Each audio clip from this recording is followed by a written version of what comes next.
Jonty, thank you very much for joining us here on BBC Radio Cumbria Sport Online. You finished Whitehaven 8, Halifax 30. Half-time, Whitehaven 4, Halifax 6. They just sort of pressed on in that second half, and your side weren't able to take the opportunities of the penalty count that were in their favour at times. Yeah, we just talked about that there, Jordan. 6-4 at half-time. Halifax were much like we thought they were going to be in the first half. Few errors, few penalties, a bit like ourselves. Within the game, we talk about what we've got to do at half-time to put it right, be a bit more patient in good ball. Watch them from out round the ruck at dummy half when they get a fast play and out to solve that. And first few sets we're all right, we get a bit of ball. And then the first good ball set we knock on. We don't see the ball for 4 or 5 sets. 2 tries later, 18-4 down, game done, because I don't think these lads right now have got the confidence and the belief to go against a team like Halifax, who obviously Grix has given them a bit of a roasting at half-time, I would imagine. They've picked the skill level up, they've picked the intensity up, and we've just stopped where we were in that first half. And they're obviously a decent side, maybe we shouldn't be where they're at.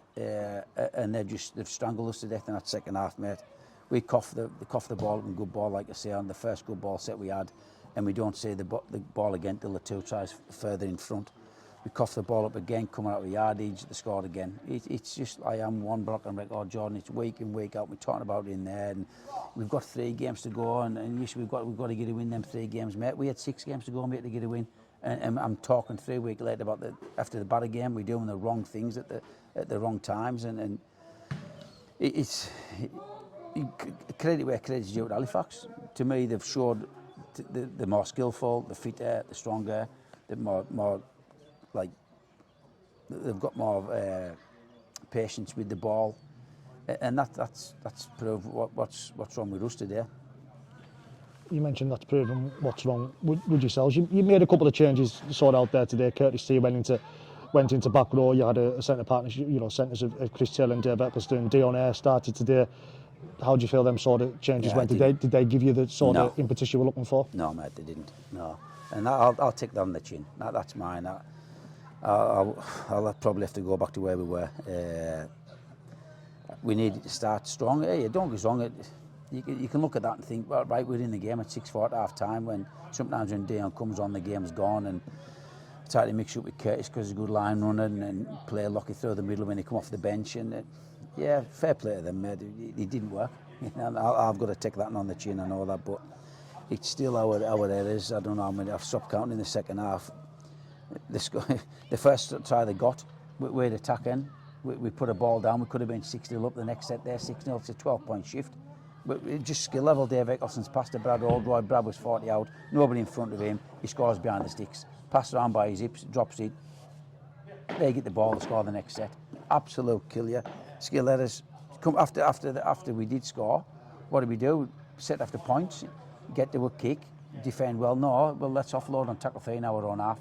Batter all over again last minute. We've got to be smarter with game sense. We've just scored a try.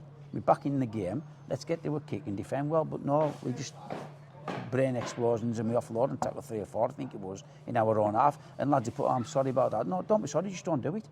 Don't do the things that's getting us in this bother there.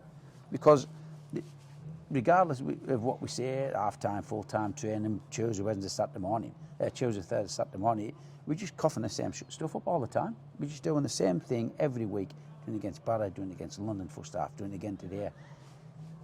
Are we good enough? I think we can be. Are they low on confidence? Definitely. But we can't go moping about looking at the floor and kicking stones, because we've got 3 weeks left here to get 2 points. I would think 2 points would see us safe. Keith has got to win over Barra today, and they're saying we don't look at other scores. Well, I don't know, lads, we do, because that's what we're putting ourselves in this position. Of course we need to look at other scores, because Keith has jumped us now. So we're now near the bottom than we were at the start of the day. It's getting really, really tight towards the end of the championship table now. Obviously, both Keighley and Whitehaven now find themselves on 16 points. Barrow's on 15, and obviously Swinton remain on 14. It's a tighter championship, that relegation battle that anyone can really remember, Jonty. And as you said, but you said there, you feel 2 points will see you safe, whether you get them against Batley, Swinton or Toulouse. Yeah, I really do think that will happen, because everybody's got tough runnings. I think Barra's got on paper, they play teams towards the lower end of the division, where we've only got Swinton who fight for their lives like they do at home. They never get pumped anywhere. They're always in the games at Swinton. So, and we've got Batley next week who are on a bad run themselves. I think that's 6 on the belt now. That's never been heard of in the Championship.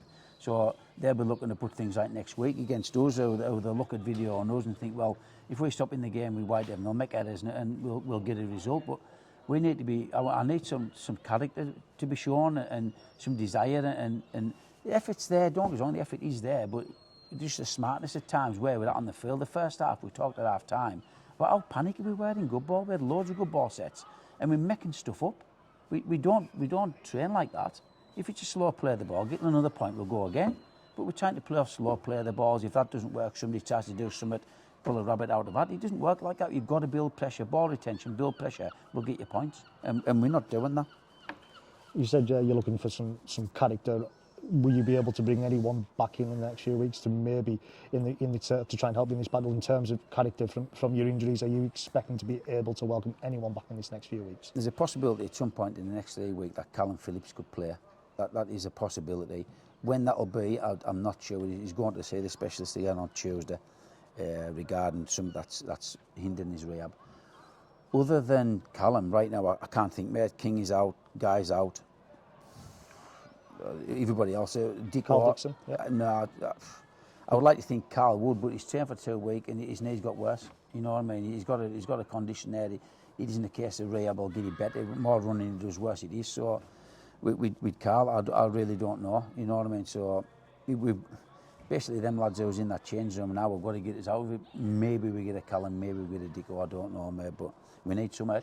We need either them lads there in there to have a look at themselves and think, right, we need to do something about this. And they say they are.